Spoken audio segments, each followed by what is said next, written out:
باہر دروازے پر ایسی بے تابی سے دستک ہوئی جیسے کوئی جلدی سے اندر داخل ہونا چاہتا ہو۔ میں اپنی بہن نادیہ کے ساتھ سامان کی پیکنگ میں مصروف تھی۔ اس بار دستک میں کافی تیزی تھی کہ کچن میں موجود امی بھی متوجہ ہو گئی۔ انہوں نے کچن سے باہر آتے ہی ہم دونوں کی طرف دیکھا، پھر مجھ سے مخاطب ہوئی، شازمین جاؤ دیکھو دروازے پر کون ہے؟ جی امی میں دیکھتی ہوں، میں نے ایک سوٹ کو اٹیچی میں بلندی سے چھوڑتے ہوئے کہا۔ دروازے پر تیسری بار دستک ہوئی اور میں نے اسے مزید انتظار کرنے سے بچاتے ہوئے دروازہ کھول دیا۔ سلام بی بی جی، اس نے سلام کرتی ہی نظریں اور گردن جھکا لی۔ وہ ایک دراز قد 40 سے 45 سال کے لگ بھگ عمر کی ایک عورت تھی۔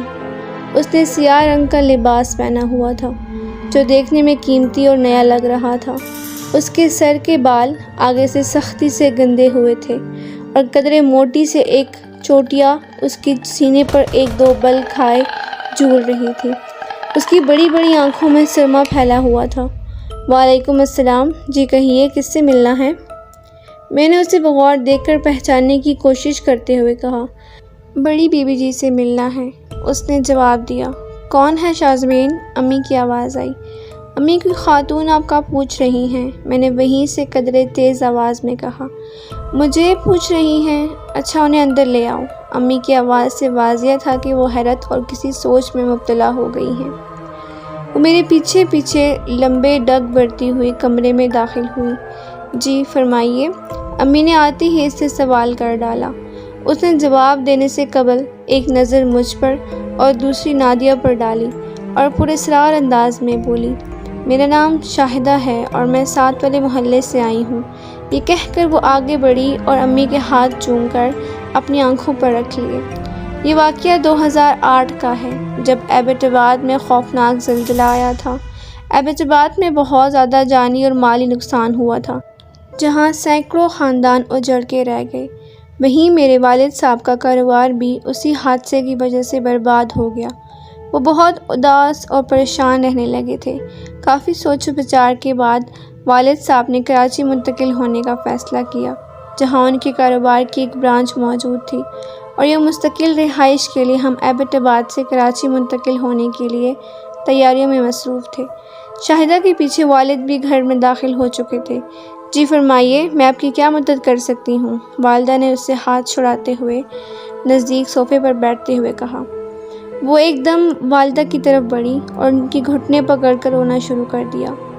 والدہ نے ان کو گھٹنے پکڑنے سے روکا اور اپنے برابر میں جگہ دے کے بٹھا دیا۔ محترمہ آپ پریشان نہ ہوں، ہمیں بتائیے، مجھ سے جو ممکن ہوا آپ کے لیے کروں گا، والد صاحب نے گفتگو میں شامل ہوتے ہوئے کہا۔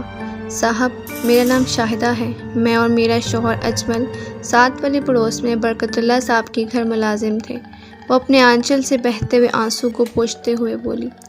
او برکت اللہ مرحوم کے درجات بلند کرے، ان کی تو پوری فیملی، جی صاحب سب کے سب شہید ہو گئے۔ وہ والد صاحب کی بات کاٹتے ہوئے بولی۔ میں اس وقت گھر پر موجود نہیں تھی، پر میرا شوہر وہیں تھا۔ وہ ٹھہر کر بولی۔ تو کیا وہ بھی؟ والدہ نے پوچھا۔ معلوم نہیں، ان کا کچھ پتہ نہیں چل رہا۔ 2-3 دن بعد جب ملبہ ہٹایا تو وہ وہاں موجود نہیں تھا۔ کچھ لوگوں نے بتایا ہے کہ کچھ زخمیوں کو اسلام آباد اور کراچی کے ہسپتالوں میں بھیجا گیا ہے۔ وہ بولی، ہاں تم نے ٹھیک سنا ہے، اللہ کرے تمہارا شوہر انہی زخمیوں میں ہو۔ والدہ نے کہا۔ ہم تمہاری کیا مدد کر سکتے ہیں بتاؤ؟ والد صاحب نے کوٹ کی اندرونی جیب میں ہاتھ ڈالتے ہوئے کہا۔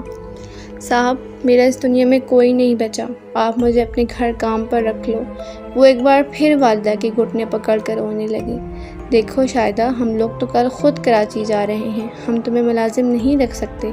والد صاحب نے 2 ٹوک الفاظ میں جواب دیا۔ صاحب میرا اس دنیا میں کوئی نہیں ہے، میں بقیہ عمر سیدزادی والدہ کی خدمت میں گزارنا چاہتی ہوں۔ وہ روتے ہوئے بولی۔ اچھا تم یہاں بیٹھو، ہم کچھ کرتے ہیں۔ نادیہ شاہدہ کو کچھ کھانے کو دو، امی یہ کہہ کر اشارے سے ابو کو علیحدہ کمرے میں لے گئی اور کافی دیر ابو سے مذاکرات کرنے کے بعد کمرے سے باہر آئیں۔ امی کی رحم دلی نے ابو کی کاروباری سوچ کو شکست دے دی۔ انہوں نے باہر آتے ہی اعلان کیا کہ شاہدہ ہمارے ساتھ کراچی جائے گی، اور یوں وہ ہمارے ساتھ کراچی کے لیے روانہ ہوئی۔ شاہدہ بہت اچھی ملازمہ ثابت ہوئی۔ دن بھر کام کرتی، عمدہ کھانے بناتی اور ابو کے آنے سے قبل امی کے پاؤں دباتی۔ ماما لاکھ منع کرتی مگر وہ یہی کہتی کہ آپ سید زادی ہیں، مجھے خدمت کرنے دیں۔ اس کی پوری کوشش ہوتی کہ وہ امی کو اپنی نظروں سے دور نہ کرے۔ پاپا کے آتے ہی وہ اپنے کمرے میں چلی جاتی، وہاں کچھ دیر بیٹھ کے دھیمی آواز میں تلاوت کرتی رہتی اور پھر جانے کب سو جاتی۔ یہ اس کا روزانہ کا معمول تھا۔ شاہدہ کا کمرہ میری بڑی بہن نادیہ کے کمرے کے بالکل برابر میں تھا۔ چند ماہ بعد ہم نے محسوس کیا کہ وہ کچھ پریشان رہنے لگی ہے۔ نادیہ نے بتایا کہ کچھ دنوں سے اس کے کمرے سے کچھ عجیب آوازیں آ رہی ہیں، جیسے وہ کسی سے لڑ جھگڑ رہی ہو۔ امی تک یہ خبر میں نے پہنچائی تو امی نے اس کی پریشانی کی بابت اس سے کئی بار پوچھا، پر وہ ہر بار ٹال جاتی۔ نادیہ کو اس کے کمرے سے آنے والی پراسرار آوازوں سے کافی تفتیش تھی۔ ایک دن ہم دونوں نے رات میں پلان بنایا کہ جیسے ہی کمرے سے آوازیں آئیں گی ہم فوراً کمرے میں داخل ہو کر خود اس بات کا پتہ لگائیں گے۔ ہم دونوں بہنیں روزانہ ہی شاہدہ کے کمرے میں جاتے ہی باری باری کان لگا کر کچھ سنتے۔ ایک دن اسی طرح کا واقعہ پیش آیا کہ شاہدہ کے کمرے سے تیز بنبناہٹ جیسی آوازیں سنائی دیں، جس کو سنتے ہی میں اور نادیہ شاہدہ کے کمرے میں داخل ہو گئے، مگر ہمارے کمرے میں داخل ہوتے ہی ایک دم خاموشی چھا گئی۔ شاہدہ کا چہرہ دیکھا تو وہ لال انگارے کی طرح دہک رہا تھا۔ ہمیں دیکھتے ہی اس نے نہایت شفقت سے ہمارے یوں آنے کی وجہ پوچھی اور پھر مسکرا کے کہنے لگی کہ بیٹا نیند نہیں آ رہی ہے تو میں سلا دوں؟ ہم دونوں جواب دیے بغیر چٹپٹائے انداز میں واپس کمرے میں آ گئے۔ اس دن کے بعد سے ہمارا تجسس اور بڑھ گیا اور ہم موقع پا کر اس کی ریکھی کرنے لگے۔ کچھ ہی دن میں انکشاف ہوا کہ وہ ہمارے کھانے کی بچی ہوئی ہڈیوں کو بلیوں کو ڈالنے کی بجائے اپنے کمرے میں چھپا دیتی ہے۔ کھانا بناتے ہوئے اکثر گرم پتیلی وغیرہ بغیر کسی کپڑے کی مدد سے اٹھا لیتی ہے۔ ہم نے ان تمام واقعات کا ذکر امی سے کیا مگر انہوں نے پہلے اسے سیریس نہیں لیا، مگر کچھ دن بعد اس کا ذکر ابو سے کر ڈالا۔ پاپا نے امی کو کہا کہ یہ تمام علامتیں جناتوں کی ہیں، تم سب نارمل رہو، میں کل اپنے ایک پیر بھائی جو عملیات بھی جانتے ہیں بلا کر دکھاتا ہوں۔ اگلے دن وہ صبح پیر صاحب تشریف لائے اور اپنے عمل کے ذریعے تصدیق کر کے گئے کہ شاہدہ ایک جنی ہے اور والدہ پر اسی ایبٹ آباد والے گھر فریفتہ ہے۔ کیونکہ وہ آپ سے اجازت لے کر آپ کے ساتھ آئی ہیں اس لیے انہیں یہاں سے بھگانا آسان نہیں ہوگا۔ اب تو ان کا شوہر جن بھی یہاں آنے لگا ہے جو شاہدہ کو واپس لے جانا چاہتا ہے، مگر وہ آپ کی بیگم کی محبت میں اس قدر گرفتار ہے کہ انہیں چھوڑ کر واپس جانا نہیں چاہتی ہیں۔ یہ سب سنتے ہی ہم سب اب شاہدہ سے خوفزدہ رہنے لگے۔ شاہدہ غالباً ہماری ساری کارروائیوں کو جان گئی تھی، اس لیے وہ خود بھی محتاط رہنے لگی کہ کہیں اور کوئی بید نہ کھل جائے۔ ان سارے معاملات کو جاننے کے بعد ابو ہر صورت شاہدہ کو یہاں سے واپس بھیجنے کی کوششوں میں لگ گئے۔ پیر انکل کے سمجھانے پر کہ جیسا چل رہا ہے چلنے دو، کیونکہ تمہیں کون سا نقصان پہنچا رہی ہے، الٹا تم لوگوں کو خدمت ہی کر رہی ہے، مگر پاپا مطمئن نہ ہوئے اور انہوں نے دوسرے عملیات کرنے والی پیروں سے رابطہ کرنا شروع کر دیا۔ وہ ہر قیمت پر شاہدہ کو یہاں سے چلتا کرنا چاہتے تھے۔ گھر میں عجیب ماحول ہو گیا۔ عالم صاحب آ کے عمل کرتے اور گھر میں جگہ جگہ پانی کا چھڑکاؤ ہونے لگا، جگہ جگہ تعویذات لٹکائے جانے لگے۔ شاہدہ جو کافی دنوں سے یہ حرکات دیکھ رہی تھی اس سے یہ بات ناگوار گزری۔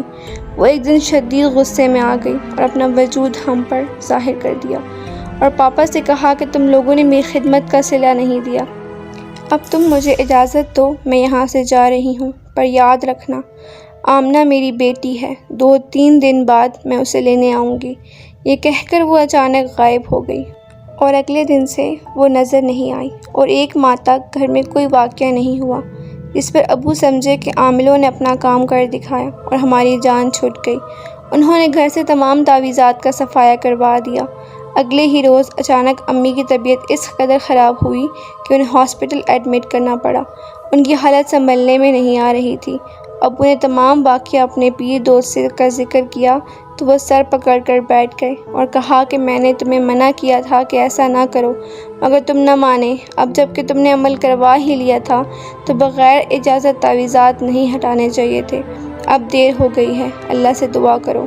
ابو ان چیزوں کو مانتے ہی نہیں تھے، وہ ڈاکٹرز کے پیچھے پڑ گئے۔ بیماری کے ٹھیک 3 دن بعد امی کا اچانک انتقال ہو گیا۔ امی کے انتقال کے بعد شاہدہ 1-2 بار نادیہ اور مجھے گھر میں نظر آئی، پھر اس کے بعد ہم نے اسے نہیں دیکھا۔